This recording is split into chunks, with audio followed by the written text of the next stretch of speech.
Welcome to Updoot Tales, Choosing Beggar, where an entitled old lady in her 40s refuses to pay for her electricity's generosity of giving her a loan, even though she claims that she's a paying customer.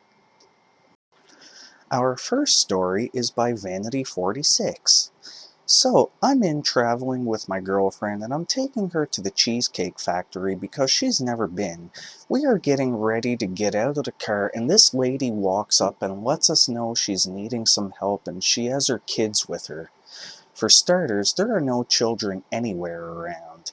Well, I never really have cash on me, but I was coming home from celebrating my mother's birthday, so we have decent snacks in the car as well as the cake. I tell the lady we have some chips and snacks and this cake. Her face lights up and she says, "Oh, you've got cheesecake?" So I tell her, "No, we've got this Publix cake," and she looks back at it, scoffs, and says, "Never mind," and walks off. So this lady was just hoping for some cheesecake. I guess her kids didn't want anything else we could have given her.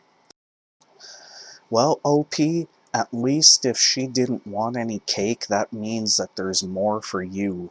Mind you, one thing you should have done once you got back into your car, you should have served yourself a slice and clearly showed her how good that cake was by enjoying and savoring every last single bite.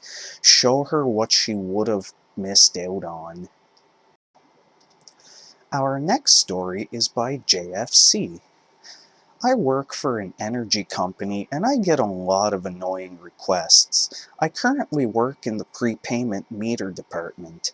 This is a summary of a conversation I had with a customer choosing beggar recently. Customer: I need money to top up my electricity meter. There's a quarantine and I don't want to risk my life to top up by going to the post office. Me: okay, no problem. Most of our top-up locations are following strict social distancing rules, but if you don't feel comfortable going outside your home, I can load money onto a new key and send it to you either 3-day delivery or next-day delivery, depending how much credit you have left on your meter. How much would you like to top up your meter? Choosing beggar: well, I obviously need at least 180 to get me through the next few months. Me: okay, no problem. Have you got your payment details handy? Choosing beggar: no, I don't have any money at the moment as there is a quarantine on, if you didn't notice. Me: okay, that's fine. We can give you an advance on what you normally top up, which from your account balance is 60 a month, which should give you some time to collect the money for your next top up together.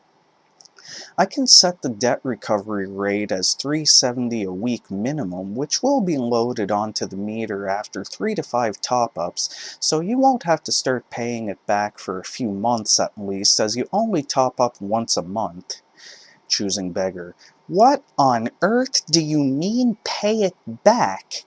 Me: well, it is an advance, so we'll loan you the money to top up and then you can pay us back just by topping up your meter as normal in a few months' time. Don't worry, we don't charge interest for an advance. There's no hidden fees or anything. Choosing beggar: no, you're not listening. I don't want to owe you money or pay anything back. That's not how it works. You don't have a heart. I'm just a little old lady. Just send me a free prepaid key with 180 on it by tomorrow. Note: I can see on her account that she's in her 40s. Me: I'm afraid I can't give you 180 credit for free. It's got to be set for you to pay it back.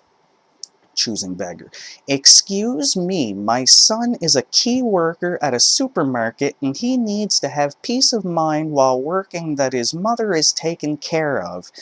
I will tell all of my friends on Facebook that you did this to me and it will be really good publicity. You are out of your minds thinking I'm going to pay for my electric at a time like this. Me: I'm really sorry, but I can't give out money without setting a debt recovery rate, and the debt signal to your meter only gets picked up after 3 to 5 top-ups anyway, so you would only be paying it further down the line. If you need financial support, please contact the National Debt Line or the Citizens Advice Bureau to see if there are any energy payment grants available in your area. We've also got an energy efficiency department that can help you to manage your usage. Choosing beggar. This is absolutely ridiculous and downright cruel that you would ask for me to pay. I want to speak to your manager right now. Me. I'm afraid I can't do that, as my manager will tell you the same thing. We cannot give out free money. We can only provide advances for you to pay back at a later date. Anyway, we're working from home at the moment, and our managers don't have it set up for calls to be transferred to them currently. Choosing beggar.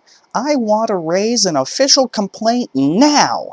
I'm going to take this to the ombudsman. Your treatment of paying customers during this difficult time is appalling. Me.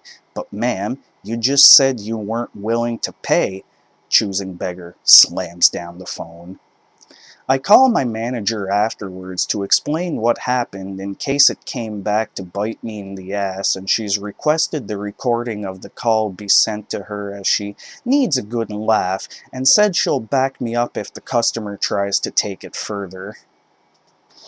OP, I'm sorry that you had to deal with this little old lady who is only in her 40s. Like, does she not realize that even though there's a quarantine going on, that you still have to pay all your bills? And also, how can she claim that she's a paying customer whenever she doesn't want to pay a loan? Also, Pleb Pamela down in the comments says it best. Wait, so she wanted to pay the electric company in exposure? Our next story is by VincentKo. When I finish work Friday afternoon, I take the bus home. Conveniently, there's a supermarket in front of the bus station, so I always do my shopping before I start the weekend. When I was waiting for the bus, some middle-aged guy approached me. He told me something in broken German about needing money, because his family wants to return to their home country or something like that. I'm not much of a big spender, but I always give something to people if they ask me directly, so I've pulled out €5, smiled, and was ready to start my weekend with a mildly good feeling. He looked at the money, laughed a bit, and said, "No, no, no, €100. At first I didn't know how to react, so I looked into my purse and said, sorry, I don't have that much cash with me." Then he pointed to my shopping bag, then this. I was stunned for a couple of seconds. I'm not going to give him the stuff I've just bought. He didn't even know what was inside. I thought about giving him the finger, but I didn't want to mess up my Friday afternoon, so I smiled, said, "I wish you all the best," and walked to the next bus station. OP, if I were you, I would have gave him the finger. Nobody has the right to demand money from you, especially more than you're willing to offer. And then to think that he could take your food, like, did he think he was going to be able to sell it to make enough money to get back to his home country? Like, nobody buys food from a random stranger. That's just ridiculous. That was Updoot Tales Choosing Beggars, and if you enjoyed this video, make sure to click the like icon. That way it lets YouTube know that you want to see more of my content. You can find links to my social media down in the description below, or if you really want to see more of my content, you can click the profile picture in the middle of the screen to subscribe. Or if you want to super subscribe, you can check out my Patreon link below.